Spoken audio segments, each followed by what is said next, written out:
Bagaimana cara menasihati seorang yang musbil ketika dia menjawab bahwa isbal tidak mengapa jika tidak sombong? Dia berdalil dengan perkataan Syafi'i dan Hanafi yang membolehkan isbal selama tidak sombong apabila pendapat di atas. Pendapat para ulama masing-masing membawakan alasan. Maka kita jangan taklid pada salah satunya, tetapi melihat hujjah masing-masingnya. Dalam sekian banyak masalah, Imam Syafi'i pendapatnya rajih. Dengan dalil-dalil yang kokoh, maka kita pegang.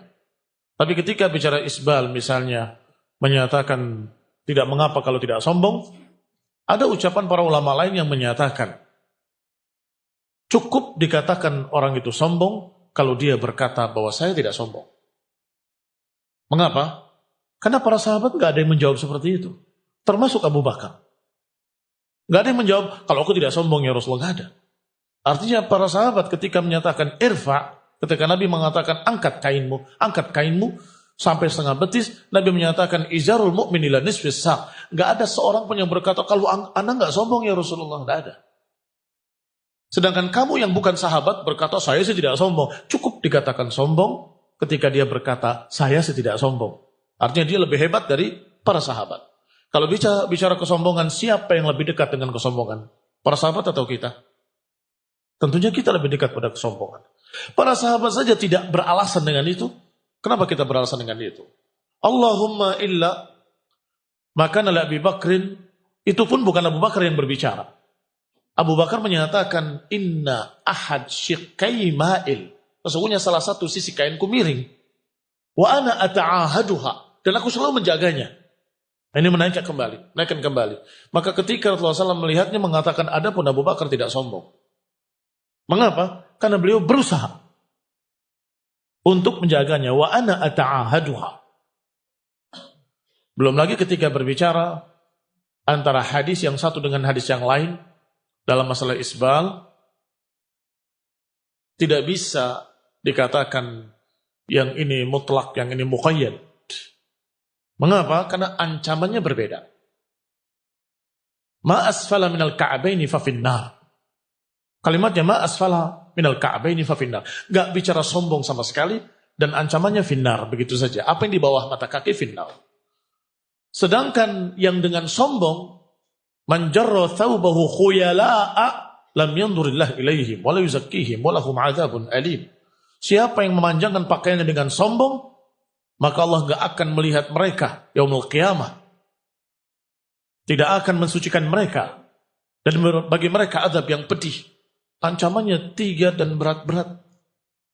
Menunjukkan tidak sombong ada ancaman, sombong lebih besar ancamannya. Tidak bisa dikatakan, disatukan dengan menyatakan ini mutlak, ini muqayyad. Yang mutlak dibawa pada muqayyad, iya, kalau ancamannya sama. Ma asfala minal ka'baini fa finnar. Hadis kedua, ma asfala minal ka'baini lam yandurillah ilaihim ila akhirih. Dengan tambahan khuyala. Oh, yang dimaksud ini adalah yang itu, sombong. Saya ulangi. Contohnya. Kalau yang pertama, ma asfala minal ka'baini fa finnar. Yang kedua, man jarra thawbahu khuyala finnar. Sama. Apa yang dibawanya finnar. Maka baru tahu kita bahwa, oh kalau khuyala, maksudnya nar. Kalau yang ini enggak, ini mutlak, ini muqayyad. Kalau ancamannya sama, ternyata ancamannya berbeda. Yang sombong disebutkan dengan ancaman yang keras. Lam yandurillah ilaihim, la yuzakkihim, walahum adzabun alim.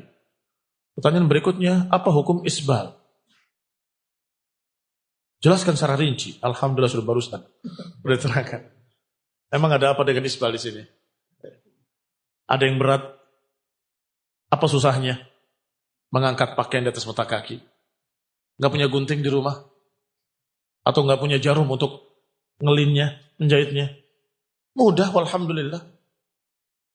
Nah, mohon yang bisa menjahit, membantu yang tidak bisa jahit. Udah sini saya potongkan. Karena gak ada beratnya. Apa beratnya? Mereka, orang-orang yang pakai pakaian untuk bergaya, banyak yang di atas mata kaki. Kombrang, kantongnya 4. Dengan bangganya mereka pakai. Kenapa? Karena sunnah kita malah berat. Itulah yang membuktikan bahwa kalau bukan karena Allah, syaitannya nggak menghalangi. Tapi kalau karena Allah, dibisikkan begini, begini segala macam, sehingga berat.